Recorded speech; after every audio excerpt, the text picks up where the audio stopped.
नमस्कार साथियों, एक बार फिर मैं दीपंकर समझदार चार्टर्ड अकाउंटेंट, आपका दोस्त और बिजनेस ग्रोथ एसोसिएट। ये महीना खत्म होने वाला है, बहुत कम दिन बचे हैं, 12-13 दिन बचे हैं और इसी के अंदर में इंडिविजुअल जितने भी रिटर्न भरने हैं उसका लास्ट डेट है। तो फिर मैं बताना चाहता हूँ कि लास्ट डेट और किसका किसका और किसके लिए एप्लीकेबल है 31 जुलाई का लास्ट डेट, राइट। और मैं आपको उसके बाद बताऊंगा कि आने वाले ड्यू डेट्स क्या हैं और इस पूरे साल का कैलेंडर क्या है जिसमें क्या क्या चीजें करनी है, और अगर अपन समय पर रिटर्न फाइल नहीं कर पाते हैं तो क्या होगा। तो दोस्तों आप देख सकते हो कि इंडिविजुअल के लिए भी 31 जुलाई है, एचयूएफ मतलब हिंदू अनडिवाइडेड फैमिली, इनके लिए भी 31 जुलाई है, एओपी मतलब एसोसिएशन ऑफ पर्सन, जितने भी आप लोग सोचते हो कि सोसाइटी या नॉन प्रॉफिट ऑर्गेनाइजेशन है ना, उनके लिए भी 31 जुलाई है। मतलब सिर्फ इंडिविजुअल नहीं है। लोग सोचते हैं कि खाली सैलरी रिटर्न अगर है, वेतन कमा रहा हूं तब जाकर मेरा 31 जुलाई है। नहीं, इंडिविजुअल क्या होना चाहिए, इंडिविजुअल जिसमें बुक्स ऑफ अकाउंट और ऑडिट करने की जरूरत ना हो। बुक्स ऑफ अकाउंट मेंटेन करने की जरूरत नहीं है और ऑडिट करने की जरूरत नहीं है, ऐसा है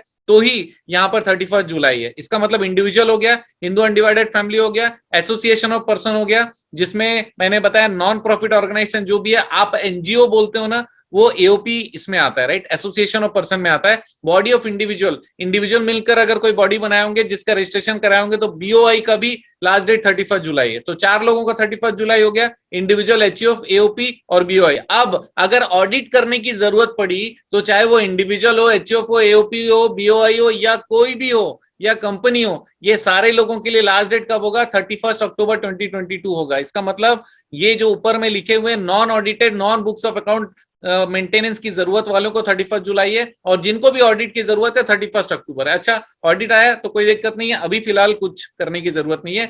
और ये ट्रांसफर प्राइसिंग, टीपी मतलब ट्रांसफर प्राइसिंग वाले जितने भी रहते हैं, वैसे वाले अगर कोई कंपनीज हैं तो फिर 30 नवंबर उनका लास्ट डेट होने वाला है, राइट। अब देखते हैं इंपॉर्टेंट डेट्स क्या है इस पूरे साल में, टैक्स कैलेंडर क्या है।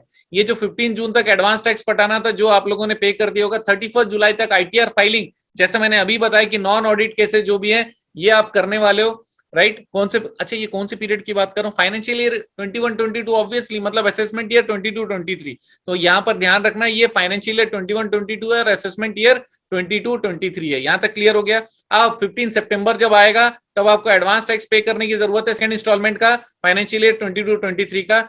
30 नवंबर को टैक्स ऑडिट रिपोर्ट फाइल करना है, रिटर्न की बात नहीं हो रही, टैक्स ऑडिट रिपोर्ट फाइल करना है, अदर देन ट्रांसफर प्राइसिंग, क्योंकि ट्रांसफर प्राइसिंग का ऑलरेडी हमने बताया हुआ है कि उस ऑडिट का फाइलिंग 30 नवंबर तक करने की जरूरत है। तो अब आगे बढ़ते हैं, 31 अक्टूबर तक क्या क्या चीजें करनी पड़ेगी। 31 अक्टूबर तक क्या करना पड़ेगा, ट्रांसफर प्राइसिंग वाले कंपनी की ऑडिट रिपोर्ट सबमिट करनी है, रिटर्न नहीं, क्योंकि रिटर्न को तो मैंने बोल दिया है कि भाई 30 नवंबर तक करना है, लेकिन ऑडिट उनको सबमिशन करने की जरूरत पड़ेगी। अब जितने भी टैक्स ऑडिट वाले हैं जो कि ट्रांसफर प्राइसिंग वाले नहीं है, उनका रिटर्न कब फाइल करना है, 31 अक्टूबर 2022, जैसे कि मैंने यहाँ पर ऑलरेडी आपको बताया हुआ है। अब ट्रांसफर प्राइसिंग वाले जितने हैं उनका रिटर्न कब फाइल करना है, 30 नवंबर 2022, राइट। उसके बाद 15 दिसंबर आएगा जिसमें थर्ड इंस्टॉलमेंट आपको पे करना पड़ेगा एडवांस टैक्स का, अगर आपके ऊपर एडवांस टैक्स एप्लीकेबल है तो। फिर 31 दिसंबर 2022 आएगा जिसमें बिलेटेड रिटर्न या रिवाइज रिटर्न फाइलिंग का लास्ट डेट रहेगा। तो बिलेटेड रिटर्न अगर है जो आपने समय पर फाइल नहीं कर पाए तो फिर उसको फाइल करने का लास्ट डेट कब है, 31 दिसंबर 2022,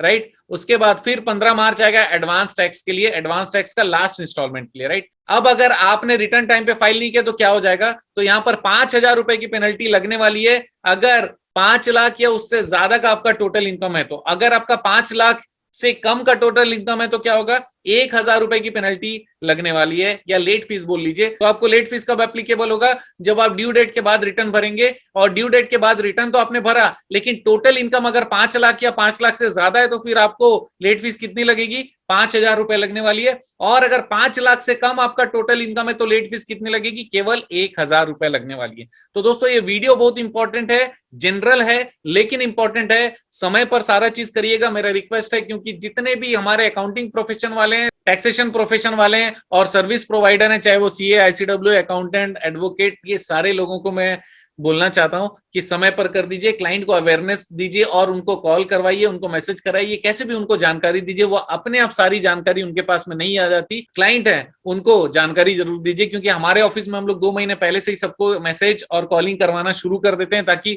उनका 1 रुपए भी लेट फीस ना लगे और हमारा काम भी समय पर हो जाए, गुडविल बना रहे। दोस्तों आप जानते हैं मेरा मिशन है हमेशा आप लोगों की मदद करना और समय पर सारी जानकारी देना, तो बने रहिएगा मेरे साथ, वीडियो को शेयर जरूर करिएगा। आपका दिन जबरदस्त और शुभ हो।